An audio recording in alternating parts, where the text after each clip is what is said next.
So, what's up guys? Welcome back to another video, and in this video we're going to review Pointman Comics issue 2 by no other than Kassidy Blond, Jimmy Ortiz, KDP Chandra, Shiva Prakish, if I spell his or her name right, Juan Manuel Hernandez, Yassine Karabendi, and Vince Rodriguez. Let's create the second issue in what seems to be a three-parter of Pointman Comics by Pointman Comics LLC by Kassidy Blond. And in this issue, you see a nice lady on the cover, and we're going to discuss two stories within the cover, within the comic. My bad. With two different genres, and one darker than the other. So as you might see here, the cover doesn't show a lot, but it shows just enough. It shows a nice lady on the cover with a nice outfit, some leather in it, a lightning bolt, and the jacket with a lot of good merchandise. Yes, for this issue, as you might hear or not, I'm experimenting with adding a new source to my to OBS. So if you hear the music on the loop, that's a little soundtrack called Unsafe Roads by Alexander. I'll put the link down in the description later. So let's get back to the cover. Once again, similar kind of cover. That doesn't show, but that once again doesn't show what's inside of the comic, but it shows just enough. And there's a reason why the lady's on the cover here, because she wants to attract you to buy the goods, because sex sells, no question about it. So we're going to look at that. I told you it sells, and the outfit looks nice, so that's a plus. So back to the table of contents. Pointman Comics issue 2, created by Kassidy Blond. The Town Without Death. It's supernatural, where a crook, where basically the plot is a crook shoots the owner of a store, and then what happens next? He shoots the sheriff, but he didn't shoot the deputy.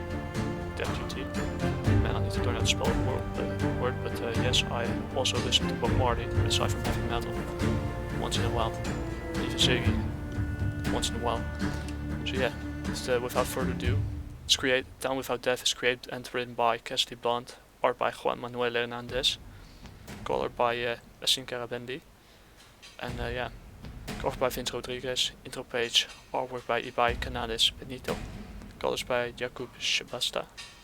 Sounds like Slavic or Eastern European, but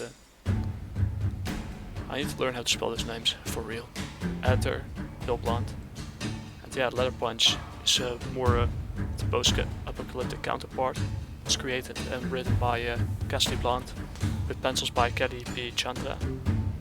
Sounds Hindu. Name sounds Hindustan, but maybe I'm wrong. Maybe she has some roots over there. I don't know. But the inks are by Jimmy Ortiz. The colors by Shiva Prakish. Once again, it sounds quite Indian or Hindustan. I don't know the exact word for it, but the comic fonts are by blondbot.com, and I can highly recommend it because there's some really good fonts out there. Through Blondbot I also found Caldera. And here's a little dedication, a little message from the author. She thanks to people for support her and took time to read her scripts, and most of all thanks to she also gives a thank to her friends for telling her about that she should make comics, and I agree. And here's There's no message to her father this time, but or his or her father. I guess it could also be a boy's name, from what I've seen. But yeah, here's a little copyright message. All rights copyright by yeah, created by Kassidy Blond and owned. So yeah, I'm going to the first issue, and here there's a little flash forward to what there's this guy is a crook that has never been a religious man, but yeah, what he saw at the gas station really scared him to death. And yeah, the guy's a crook, and yeah, he kind of made the mistake to rob the wrong store and shoot the wrong people. And he makes sure he gets the hell away in his van or car, and make it out of town. He makes it to Divine Springs, and he collects his stuff, and there's nothing. And he basically collects the guy. This is Henry. Henry's a crook who yeah, we'll find out what the crime he committed. He'll commit a crime and he needs to get the hell out of here. But the reason why is quite yeah, kind of what I spoiled in the first seconds. He thinks about you can't think about coming of town, but yeah, he packs his stuff, gets his gun, and see the gun that just been fired, and yeah, switch base. He makes his way out of the building, but once he exits the building, let's see, page 1, oh, page 1, page 2, and page, why did I scroll it, 3, the sheriff has just been, slams the door back and slams the door shut, and suddenly he tells him to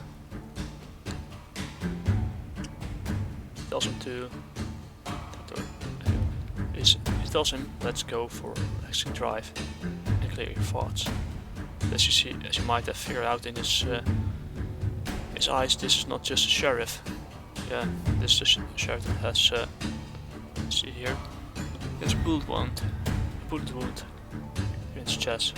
So yeah, you know he's not normal. So yeah, it's kind of supernatural thriller / horror. So you know this is there's more to this guy than you think. And yeah, what the guy does is he handcuffs old Henry, and yeah, arrest him. You have to write him inside.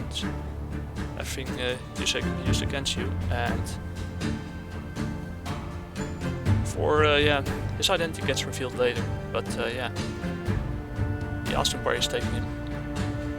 He tells him where he needs to be, and yeah, the sheriff is ready to go for a ride. And then we go to the flashback for where Henry is robbing a store. And yeah, but the problem is the owner of the store, or the guy behind the cashier, or yeah, behind the desk, can't do anything because the register is the cash register, my bad. The cash register, the door's jammed, so yeah, you can't get it open. But yeah, Henry is like, give me the money and I won't have to. And then he asks what he's reaching for, so you know he's mentally not well. He's not, the store owner is trying to do his best to get the cash register open. And yeah, I know, I need to learn how to spell the word as well. The register. So yeah, what he does next is, yeah, he thinks he's reaching for his gun, but the owner says, I don't know what you're talking about. And what happens next is, he tells me he was reaching for his gun, but what happens next is, he shoots the fat guy. And before he can do anything else, the sheriff stops him in his tracks. And what happens next is, Henry shoots the guy. he shoots the sheriff, but Stacy makes he did not shoot the deputy. So yeah, this was Bert. He shoots the sheriff. His name is Bert, but yeah, and Bert here is carrying a dark secret, and yeah, he should be dead. And yeah, but what he does is why would you add more sin to your soul? Good question. And yeah, as you might have figured out, the sheriff over here is not really a sheriff. He's carrying a dark secret with him, and the dark secret is he's actually move to the next page. He gives him he gives Henry a 10-minute head start. And back to now. And yeah, he sits in the car with Henry. With Bert, my bad. The sheriff. Henry sits in the car with Bert. Yeah. But yeah, for someone who is possessed by yeah, you probably can't figure it out right now. He patched the store owner up. He's and yeah, he basically brought him back to he healed him. Yeah, he brought him back to health in no time. So yeah, what he's doing right now, his him won't be the same, since you know everything he knows. You're quite back here, Henry. Something on your mind. And he asks him why he sounded the sheriff I shot. Well, and yeah, he's what drunk. And yeah, but Henry tells him that yeah, the voice is not really his voice. It sounds too young for him. And yeah. Yeah, here he kind of revealed him. Here, Bert kind of reveals himself, and yeah, he's actually older than the first time you meant he started to walk the earth. And the reason why is because Bert is Henry shot the sheriff, but he didn't shoot the deputy, and the deputy is the devil in disguise, and take him to yeah. It takes him to the spring, to a well, to make a wish. But that wish is, yeah, it's going to be cut short. Down the well? No, this well is a door, and as you might figure out, this well is a door to the underworld, to yeah, to Hades, or to Dante's Inferno, and here it is. And yeah, Henry will now become a part of the devil himself, or herself. And yeah, what he's doing right now is tells him that yeah, they're at the Divine Springs, and Bert is trying to tell him that he is he's talking to. He's kind of being him in his town will. Like talking to himself endlessly, and now Henry's going to be part of that conversation. And what crawls out of the well is kind of a demonic creature. And this demonic creature, funny enough, is the resident devil of the Divine Springs. And he is a nephew of, and as you might have seen, this entity, or at least it could be a manifestation of the devil himself. But through a nice female. If you look closely right here, if you've seen enough hentai, you know where this is going. This kind of creature, this resident devil of the Divine Springs, actually has quite some feminine features. I can't zoom in right now, but here's her hair. That's similar to Medusa. And here are, you can see quite some feminine features. And yeah, some nice. Really nice breasts, nice pair, and yeah, Henry is getting dragged down. It's like a reverse hentai. Instead of this time, it's I think I've also seen it in Tiananmen and Sagi, and I watched it about 3 times. And Henry's being launched, but back to subject. I like how this panel goes. It reminds me of something. And the resident devil of Divine Spring drags Henry down with him, down the well, into the underworld. And yeah, he makes it clear, the devil, Satan, makes it clear that he doesn't hate him. He loves all his enemies, and yeah, loves the currency of the soul. And yeah, he throws his cap with him down the well, and the same female embodiment drags the cap with her. And yeah, he tells him that the guy goes back to change, and yeah. And yeah, he has to put his eyes back to normal, because yeah, Matthew's wife can't see him like this. So yeah, it will be a fright. And with that, Bert, or also known as the devil, Mephisto, or Satan, makes his way out of the Divine Springs. And that's how the story ends. It's about 14 pages with yeah, the cover and and yeah, the table of contents, etc. And that's the end of Down Without Death. Really like this one. But we're going back to yeah, the next one. That's Leather Punch. This is an entirely different genre. It's close to a post-apocalyptic story, slice of life, where yeah, an android and Leather and Rattle Malone, a mutated rattlesnake, humanoid rattlesnake kind of being, have to survive in a post-apocalyptic world after a nuclear war or something. And yeah, with this they had to bust a robot bar, and they basically kick everybody's ass. Bolthead, she tells him to kill Bolthead. He flies out of the window. The guy crashes on the ground, and she tells him to get it done with. And yeah, it's a nice.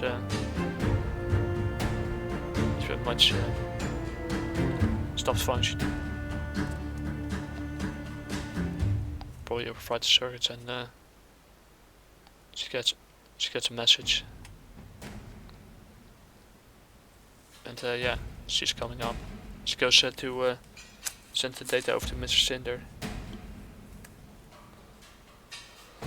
And yeah, she what he basically did, Bolthead, he stole the info, and she basically got it back. And she gets reward for it. And back at her hideout, or at their current residence, the android named Killbabe, female android Killbabe, talks to this guy over here. And this guy's Rattle Malone, mutated, yeah, this kind of like a mutated rattlesnake kind of being, or alligator kind of being, or humanoid. And yeah, she asks him where he wants to go. He's in for a beer. They drive off into yeah, the post-apocalyptic wasteland. And he asks her what is eating at her hard drive. Yeah, she tells, and yeah, of course they have more problem. It's a lot harder to survive here since yeah, since nukes is flying around. Because this it's kind of post-apocalyptic, so yeah, the nukes fly around, and yeah, basically humanity has gone extinct, so now they have to survive. Their backstory is tragic, because I had to take a sip of water.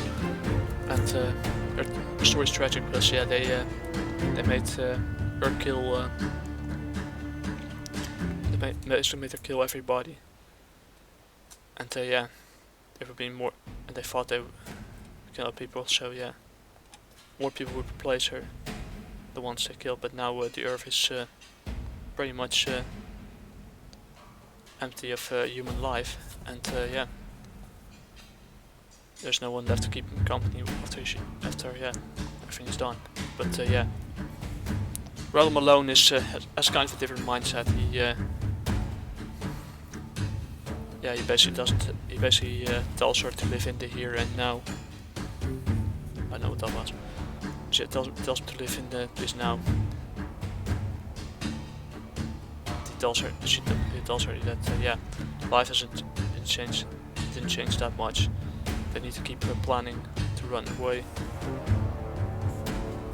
They plan to run away, fight, and yeah, doing the jobs and making enough cash so that they could survive. Because survival in this world is essential. So he also tells her, yeah, you have to run faster than Doomsday to get at you. So yeah, she goes over there charging batteries at the charge station, and before a local gang of rats or mice is following Killbabe around, and they tell her they're about to knock because she has a bounty on. Well, apparently she has a bounty on her head, and yeah, they shoot her with some kind of taser gun or something, and they carry her away. And yeah, she's heavier. Because she's heavier, they get a better payoff. But when that happens, Ralph Malone was come back to with a cigar in his mouth. He tells them, yeah, that's way too heavy for them to have, and especially the burden on their shoulders, they will break their backs. And yeah, he tells them that he will spare them before if they let his lady friend go, or android friend go. And yeah, he asks what's going to be, and of course, it's kind of what you kind of expect of the bad guys. They run in, thinking they could take him out with their weapons, and Ralph Malone, he takes the cigar out of his mouth and gives a karate kick in his against his jaw and his neck. And another one of the rats or the mice stabs him in the shoulder, but he doesn't seem to phase it. So he grabs the one, his attacker, and he basically smashes. He basically grabs him and throws him away, or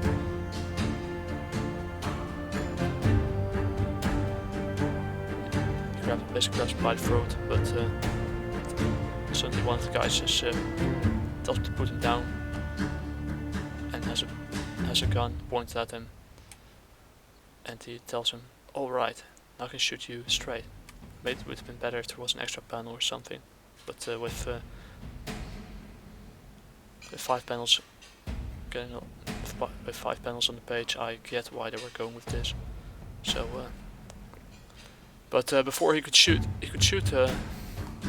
let him alone, or rattle him alone. So yes, Killbabe just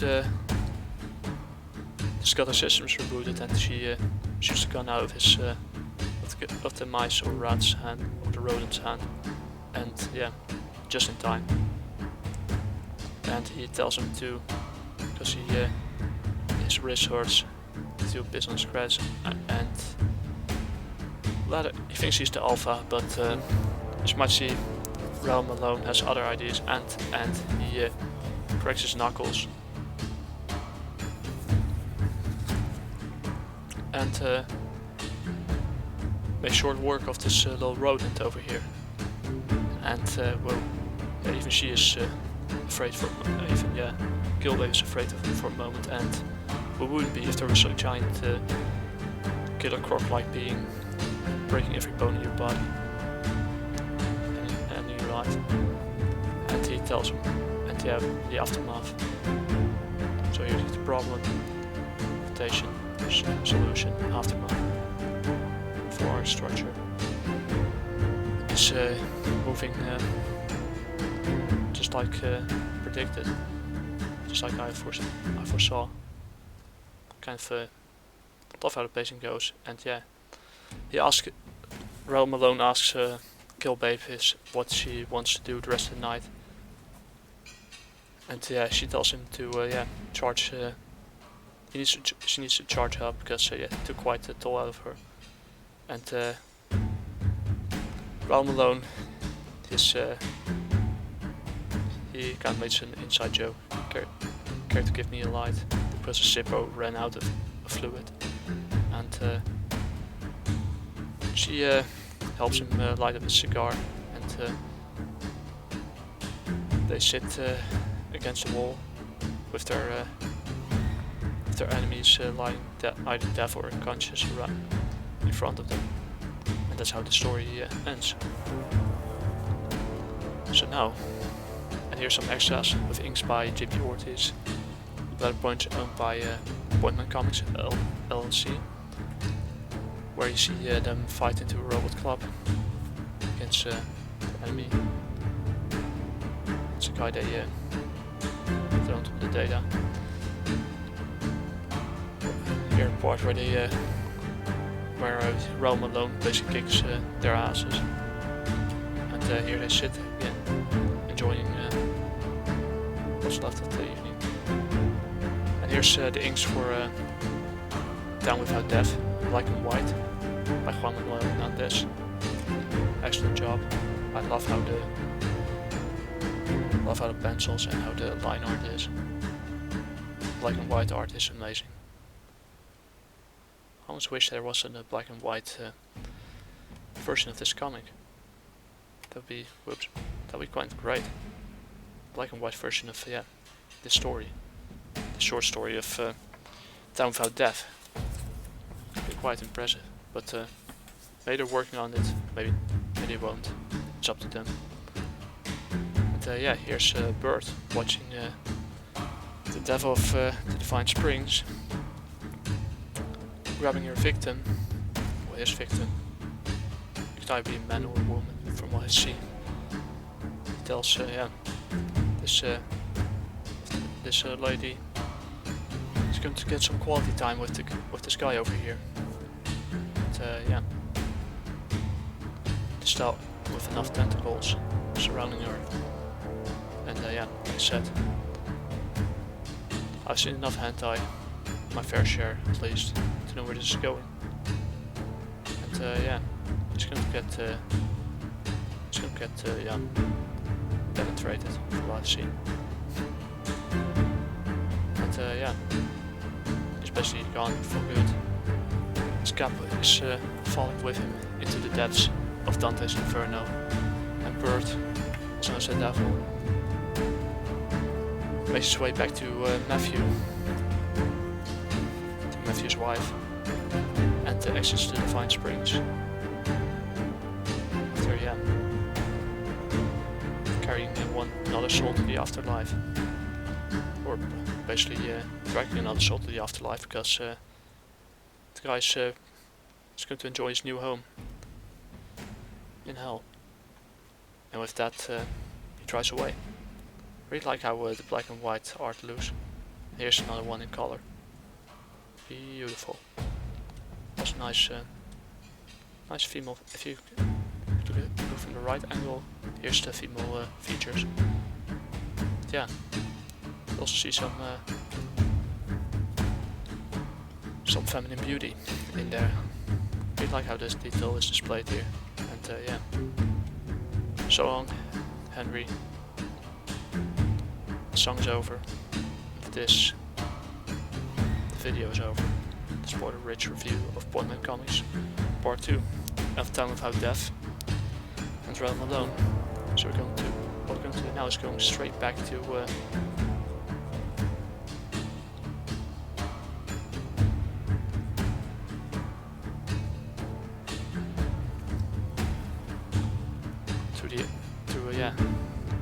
page 1.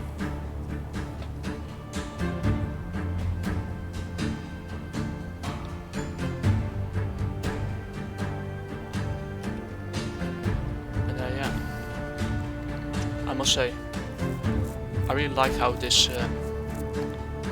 I have to say and to admit, I like this short comic, Time Without Death, more than I did the previous two. Once again, because yeah, it just isn't really good one shot, and yeah, good supernatural. Yeah, a little bit of horror in it as well, where yeah, where a criminal gets what he deserved, but yeah, basically after shooting the sheriff, he shot the sheriff, but he didn't shoot the deputy. So and it wasn't a self-defense either. So yeah, I really liked how this one flows.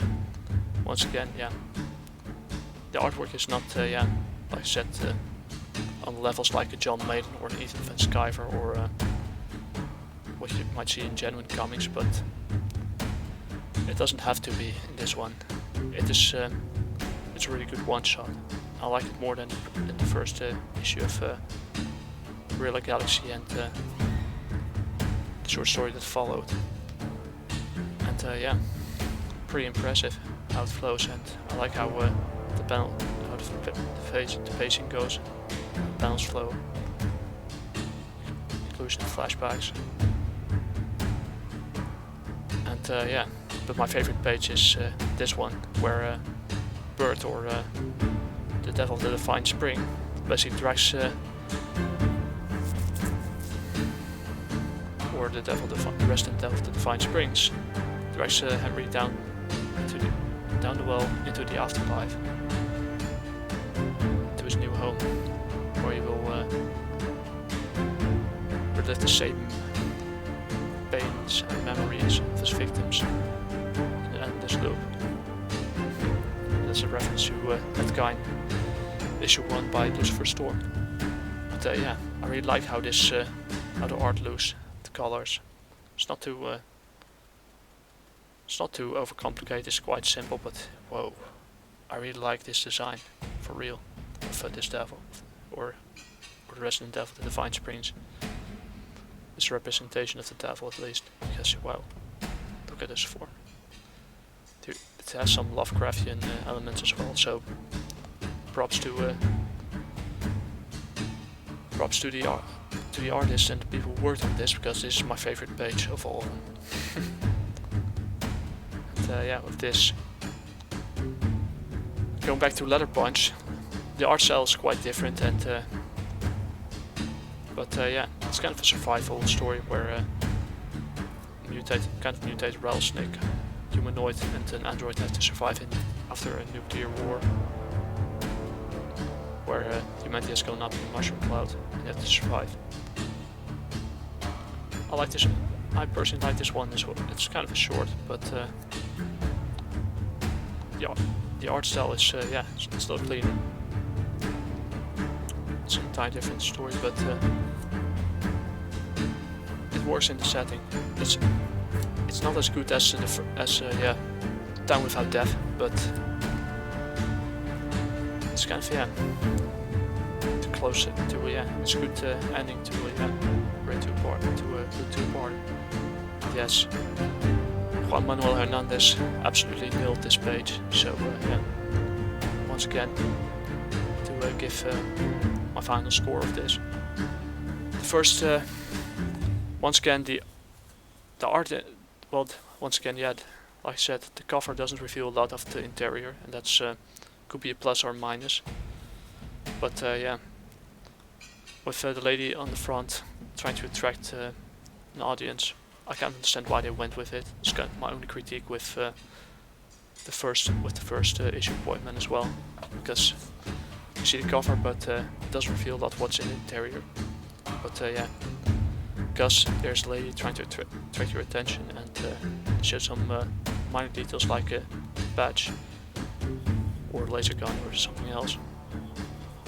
I can't understand why they went with this cover. And yeah, like I said, the art I really liked the art style for Down Without Death. But yeah, on some pages was more consistent than the other. And yeah, I want to see more of this detail over here with the Resident Devil, the Divine Spring.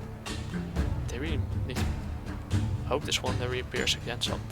It's probably a one-shot, but I think it will inspire others to create similar entities like this. I have a similar one in mind for one of my projects, but yeah, wow. Props to the inks by Juan Manuel Hernandez. What a page. Smoke. Yeah, there goes a gap, and that's it. And here's another one in color. I like the black. I'm not afraid to say I like the black and white more, but that's personal preference. Final score for yeah, the art of Down Without Death is spot on. I really like the dark, gritty elements in it. It's not too overcomplicated. It's quite there's some inspiration from manga as well, from what I've seen. And but I could be wrong. Art is yeah, it's a 75 out of 100. Story, I liked it a lot more than the previous 2 issues in Pointman Comics issue 1. And yeah, so yeah, so 8 out of, yeah, the art is 75 out of 100. Story writing is 8 out of 80 out of 100. And yeah, character development is yeah, it's one shot, but yeah, there's not a lot of character development going in it, but yeah, always make sure you, before you shoot the sheriff, make sure it is not a demon in disguise. So yeah, that's pretty much that. It's a 75 out of 100 for the first one. For Leather Punch, it's pretty good. Yeah, slice of life, survival in the post-apocalyptic kind of thing. But the arts are more clean. You can't really compare it, but it's decent, not great, not spectacular, but it's good for what it does the trick. It fills the last pages. Good. It closes the comic in or the two different stories, one of the 2 different stories, in a good way. So yeah, I'll give that one a 70 out of 100. And yeah, that's it for this review, full of spoilers. If you'd like to see me make more videos like this, you can leave me a like, subscribe if you want to, or leave some feedback. And yeah, of course, this issue, the first 3 issues of Pointman Comics are available at Indie Planet. I'll put the links down in the description down there. If you'd like to see what I'm creating with my hardworking friend Nev, or Nefarious Watcher, Jaguar Warrior issue 1 is available on the jaguarwarrior.com. It's a vertical scrolling webcomic, and on Global Comics, both bilingual. And yeah, Global Comics you can choose the format. If you want the vertical scrolling format, no problem. If you want a more traditional format, they got everything covered basically, and they have one hell of a crew behind it. And for someone who's starting out, it's going quite well, and I highly recommend if you are a creator, you want a platform where they, with less censorship for now than for example Webtoon or Tapas or another platform. Global Comics got you covered, and yeah, you can even have some extra features if you want. And yeah, and if you like think by yourself, hey, this guy's pretty good, there's another one. You can go to Gumroad. I'll put the link down in the description, and you can pick a digital edition of Jaguar Warrior issue 1, Death of the Family. It's OT, supernatural / historical fiction with a Mesoamerican flavor. So it's only €2 for a print ready PDF and CBR file. So don't wait, back now. And once again, congratulations to Kassidy Blond and to Juan Manuel Hernandez for that amazing page. I really want to see more of that. But yeah, that's all for this video. Hope you enjoyed it. I'll see you guys, you folks, on the next one. Hasta la próxima.